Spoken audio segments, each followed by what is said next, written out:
I had this friend we'll call Deborah. She called me one of her best friends, and we had been so for a number of years. Over these years, we had a lot of fun together. A lot of laughs, lots of secrets shared, and some great times. She also had many struggles and situations that she needed support for along the way. I was there for all of it and happy to do it because I'm a good friend, and I loved her. It's what any good friend would do, right?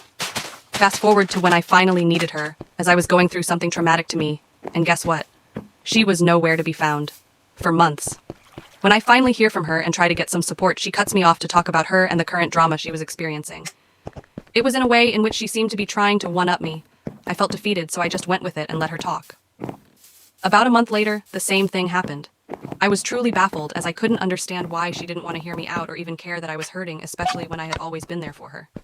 About a couple of months later, she reached out to get together, and I was determined this time to finally seek her support.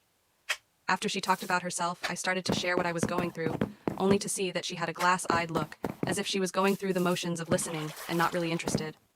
Noticing this, I stopped and very nicely said how our friendship is important to me, and I need her help to work through something that has been weighing on me. I let her know how my feelings have been hurt, as I have really needed her, and haven't felt she has been there for me. I mean, you should be able to talk to a friend about this because we're adults, right? Well, that would be wrong. She proceeded to make every excuse when suddenly something in her face shifted. She got so angry, tried to turn it around on me, and left the restaurant and me sitting there in tears, trying to figure out what the heck had just happened. In that moment, as I wiped the tears away, I had an epiphany, and all of the red flags over the years slammed me in the face. I saw all of her drama and realized that she had mostly caused it for herself. Everything was always someone else's fault. She was never willing to look at what may have been her part in anything. I also saw how mean she had been to other people, just not to me. And she had a problem with just about everyone I liked.